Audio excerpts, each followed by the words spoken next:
Assalamualaikum warahmatullahi wabarakatuh. Perkenalkan, saya Wahyuni. Saat ini saya sedang berada di kantor Wali Nagari Tanjung Harus Kabu-Kabu Padang Panjang. Bersama saya ada Saya Erni Fitra. Selama ini di lingkup di kelembagaan Nagari ada 3 kelembagaan yang tercantum nama saya sebagai ketua, tapi itu masih dianggap bisa membantu untuk bisa menggerakkan seluruh kelembagaan yang ada di Nagari. 3 daripada itu ada saya di LPM, Lembaga Pemberdayaan Masyarakat, terus Ketua KPHN Nagari, Kelompok Perlindungan Anak Nagari, dan Ketua RDS Rumah Desa Sehat. Itu perkenalan diri saya. Kembali ke Bu Ayu. Baik Bu, pembahasan bentuk pengendalian sosial dan pengawasan masyarakat itu apa saja yang perilaku menyimpang yang ada di Nagari Tanjung Haru?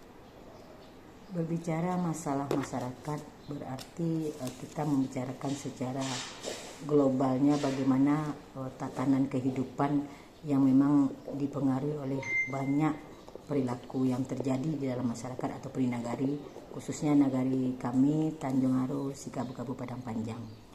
Yang pernah selama ini saya selama di kelembagaan itu mengalami memang berbagai macam perihal yang terjadi di masyarakat. Salah satunya di KPHN Nagari saya pernah menangani 2 kasus, ada kekerasan yang terjadi pada anak dan ada kasus asusila yang terjadi pada anak di bawah umur. Nah, sementara di LPM banyak yang duduk bersama dengan kita, termasuk di sini kita juga punya kelembagaan adat yang secara pemerintahnya disahkan atau di lembaga kan namanya. Berarti lembaga kan ini duduk bersama di dalam itu dalam pengurusan seluruh bundukanduang Nini Mama. Dan juga di dalam masyarakat khususnya untuk lansia ataupun kesejahteraan terhadap anak atau ibu hamil, kita punya kader. Nah, saya ketua dari Permendes atau Kementerian Desa, kita punya Rumah Desa Sehat yang mengayomi penilaian terhadap berat badan anak, timbangan anak, dan juga status gizi anak. Itu terhubung dengan Dinas Kesehatan. Juga kita punya kader di Nagari. Lalu jika seandainya terjadi perilaku menyimpang yang sudah disebutkan, apa saja sanksi yang diterima oleh pelaku?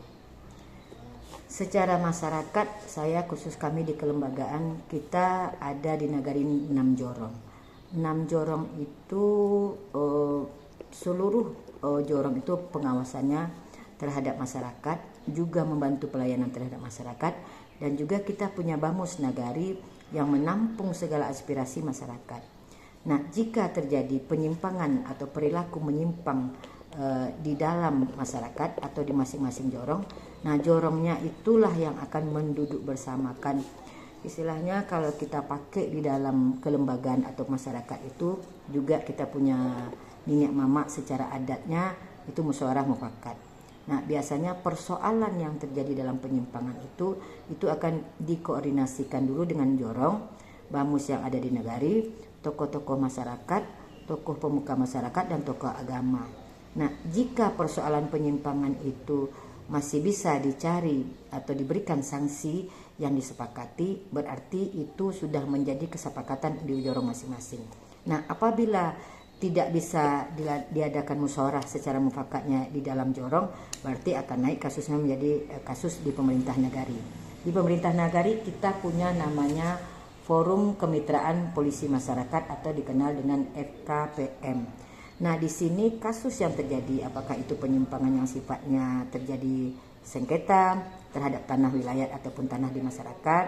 Habis itu nanti ada lagi persoalan tentang misalnya rumah tangga. Jadi ada penyimpangan juga yang terjadi persoalan di rumah tangga, istri yang selingkuh atau suami yang selingkuh, itu kasusnya bisa dinaikkan ke Nagari dan didudukkan di Forum Kemitraan Polisi Masyarakat. Nah, ini di dalam polisi masyarakat berarti ada pemerintah Nagari, ada kan di dalam itu, ada kelembagaan yang terlibat, ada bundukandu yang terlibat, juga ada kepolisian. Kita punya Babin dan Babinsa di Nagari ini. Nah, kasus yang terjadi yang telah kita pernah tangani itu malah kalau pertama saya di KPAN dulu kasus anak.